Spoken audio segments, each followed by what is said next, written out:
What's up, everybody, man? It's your boy, Mr. Duga, coming at y'all with another video, man. And today, man, I'm going to preview and predict Saturday's AFC wildcard matchup.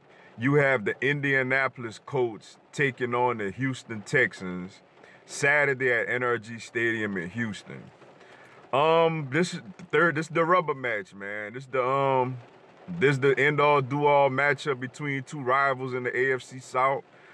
They first meeting in Indianapolis, which ironically was on my birthday. It was a back and forth game. You know, Houston had jumped out to a big lead. I want to say, yeah, Houston had jumped out to a big lead, and the Colts had came storming back, and the game went into overtime. And I remember it was a questionable decision by Frank Reich going for it on his own side of the 50-yard line, didn't convert, and Houston ended up getting a few more yards and ended up kicking a walk-off field goal to win that game, which that game actually launched the Houston Texans season. It was the start of like a 9-game winning streak for the Houston Texans, man. They was 0-3 going into that game, you know, coming off of, you know, a loss to the Patriots in Foxborough, a loss to the Titans in Nashville, you know, and a loss at home to the inexplicable loss at home to the New York Giants at the time. But they was in very much danger of going 0-4, and they gutted it out and got that win. And you know, 9 wins later, they was 9-3. And the Colts also, you know, they started off like 1-5. They started off struggling, and you know, there was questions if Andrew Luck, is he ever gonna be the same? He couldn't really throw downfield like that. His shoulder was still bothering him and stuff like that. But they turned it around. You know, I think Frank Reich, shout out to Frank Reich, former Eagles offensive coordinator, done a magnificent job with this coach team. And I think the general manager done a great job as building this team also. Then you look again weeks later, they meet up again in Houston, and the Colts pulled it out in Houston 24-21, which is crazy because the Houston Texans winning streak started with a win at home on the road against the Colts, and the winning streak ended with a loss at home against the Colts. But, you know, they split their matchups, and here we are. Houston Texans, AFC South champs. Indianapolis Colts beat the Tennessee Titans week 17. They get into the playoffs. As far as with the Houston Texans, solid year. You know, they came in with a lot of expectations. Deshaun Watson last year had a magnificent rookie season before he suffered this ACL injury in practice right after his epic shootout with Russell Wilson in Seattle. You know, he tore his ACL, and then obviously everything went downhill from there. But coming back into this season, you know, he started off kind of slow, wasn't really quite himself. But then he started finding his footing again later on. And of course, he got one of the best receivers in all of football, a guy who I love watching play in DeAndre Hopkins. The catches that he has, you know, I seen a stat where he has like I forgot how many catches he had. Like, was it 100 something or something like that catches with 0 drops this season?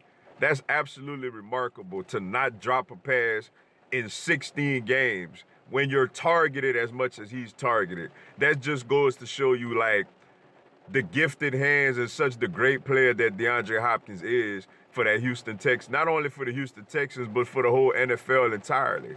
They got Lamar Miller back there in the backfield. You know, he played their last game against the Jaguars. But, you know, before that, you know, he missed the game against my Eagles. You know, he been dealing with a little bit of a gimpy ankle. The other receivers, though, they got some injuries at the receiving core. Will Fuller, who I think is a great compliment to a receiver like DeAndre Hopkins, who could absolutely take the top off of a defense. He went down to a torn ACL against the Miami Dolphins earlier this year. Then they made the trade with the Denver Broncos to acquire Demaryius Thomas, who, you know, he doesn't quite have the speed that Will Fuller has, but he brought a very good veteran leadership and professionalism to that Houston wide receiver core. And he went down against my Eagles with a torn Achilles. So now it's basically, their receiving core is basically DeAndre Hopkins or bust. You see what I'm saying? And defensively, they got the big homie J.J. Watt. What can I say? Walter Payton Man of the Year, reigning Defensive Player of the Year. I think, not reigning, but I think he won it 3 times. I want to say. The guy is just all world. He gets after the quarterback. He plays the run, and when he can't get to the quarterback, you know that they call him J.J. Swat. He bats the balls down at the line of scrimmage. On the other side, you got Jadeveon Clowney, who was the #1 overall pick in the draft a few years ago, coming out of South Carolina. The all-world, all-everything pass rusher, just the freakishly gifted athletic pass rusher, jack of all trades that he is. You know, his career started off a little slow. Where there was questions that he may be a bust. But the last couple of years, he has completely turned it on. And he's everything bit as good as everyone who scouted him thought that he was going to end up being. You know, linebacker, they got McKinney, who had a really good season, became a Pro Bowler this year. They got the little youngster, Zach Cunningham, out of Vanderbilt, doing his thing. In the secondary, they got reliable old veteran Jonathan Joseph. And at safety, they got the young rookie Justin Reed, who had a really good season as a rookie back there at safety. And, of course, they got the big homie Tyrann Mathieu, a.k.a. the Honey Badger. You know he going to come to play and do his thing. Then when you look at the Indianapolis Colts, Andrew Luck reminded us this season why he was the #1 pick coming out of Stanford years ago. And a lot of experts proclaimed him as one of the highest, you know, graded quarterbacks coming into the draft. Some said like since John Elway. I think that's what Mel Kiper had said. And this year he's proven that he's back to where he used to be. I honestly felt like he got robbed out of being in the Pro Bowl. I felt like he should have got selected to the Pro Bowl over Tom Brady. I felt like that was messed up, but hey, it's Tom Brady. What else can you say? They got Marlon Mack. Marlon Mack has showed himself that he's a solid running back. There's a lot of talks that the Colts going to go look after Le'Veon Bell after this season to solidify their running game. But Marlon Mack has done a pretty good job, basically because that offensive line has been very good for the Colts this year. Great job by them trading out of that #3 pick, racking up more picks, and falling back to 6 and getting Quentin Nelson, who is a stud at guard. They got Ryan Kelly playing center. They still got Costanzo playing on the left tackle. They have a really good offensive line. Eric Ebron, Detroit Lions fans are like, who is this guy? He's come in with, 13, 14 touchdowns this season when he ain't even had that in his whole career with the Lions. Shout out to him. Really big-time revival of his career in that Indianapolis Colts system. Receivers, they got T.Y. Hilton, who is always dangerous. He could beat you deep, and he's not just a deep route receiver. He runs a bunch of other different routes. He's a problem, man. Over his career, he's always gave the Houston Texans problems. Defensively, you know, they got the rookie Leonard, who also basically got snubbed out of a Pro Bowl selection. They got guys like Malik Hooker back there at safety who had a solid season. And they got a bunch of other guys who not really, you don't really know their names like that, but they get the job done. They've been solid this season. And of course, like I've mentioned, Frank Reich. Shout out to Frank Reich. He's turned that thing around in 1 year. I believed in him going. I felt it was a great hire by the coach when they got him, especially after how Josh McDaniels had spurned him to stay in New England. As far as this game, when the Colts have the ball going up against Houston defense, obviously with them, it's protecting Andrew Luck. It's protecting Andrew Luck because they got opportunities down the field to attack the Houston secondary. I love their safeties in Reed and Mathieu, but their corners are getting a little older, and their corners ain't been great this season. I remember when my Eagles played them, Nick Foles set an Eagles passing record against them. And, you know, you could throw on them a little bit if you could block J.J. Watt and Jadeveon Clowney. And they got to, you know, have a little bit of Mack and try to stay a little consistent with the run game. But I think they got to take their shots down the field and be aggressive and attacking the Houston corners. As far as for the Houston Texans, it's all about J.J. Watt and the Jadeveon Clowney getting after Andrew Luck. If they do that, it's going to be a long day for the Colts. But if they can't do that, it's going to be a long day for the Colts secondary. On the other side of the ball, when the Houston Texans offense have the ball against the Colts defense, for Houston offense, they got to run the football. They got to run the football with Lamar Miller.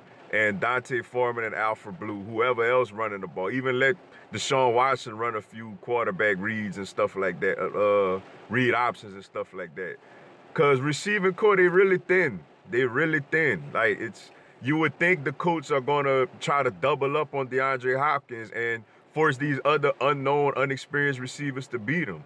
So with them, they got to have a consistent run. They got to really run the football against the Colts.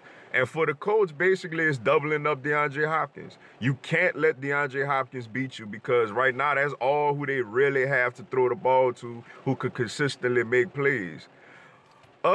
Which comes to my prediction for this game. I really like both teams, man. I like Houston a lot. I love Deshaun Watson as a quarterback. I love DeAndre Hopkins as a wide receiver. I love, you know, their defense with J.J. Watt, Jadeveon Clowney, the Honey Badger, and Justin Reed. And the Colts, I love Frank Reich. I love what Frank Reich doing over there. I love how Andrew Luck looks in that system. They're a nice little young up-and-coming team. I love what they did with their offensive line in the draft. This is a tough game to pick. I'm gonna go Colts, man. I'm gonna go Colts 31-30. I'm gonna go Colts 31-30. I just don't know. I feel like DeAndre Hopkins gonna make some plays. He gonna make plays. Deshaun Watson gonna make plays. I feel like both teams are gonna put up points. I think the Colts offense is gonna keep Andrew Luck a little fresh. I think Deshaun Watson gonna make plays on the other side. I think it's going to come down to an Andrew Luck drive at the end and an Adam Vinatieri walk-off field goal. I think it's going to be 30-28, and I think the Colts going to have the ball last, and I think Adam Vinatieri going to hit a walk-off field goal for a 31-30 Colts win. I just think Houston need a little more weapons offensively, and I think they need better play at the corners. I think T.Y. Hilton is going to have a very, very big game. I think Eric Ebron is going to have a solid game. So, yeah, I got Colts in this one, 31-30. I got Colts 31-30 over the Houston Texans in this one. But the Texans are coming too, man. The Texans are coming. They just got to get their receivers healthy, get a little more corners, and I think this is going to be a team that people will have problems with for years to come. But with that being said, that's all I got for y'all today. Appreciate y'all checking out the video. Go and give me a subscribe. I'm going to have NFL content throughout the season. Y'all have a blessed one. Fly, Eagles, fly.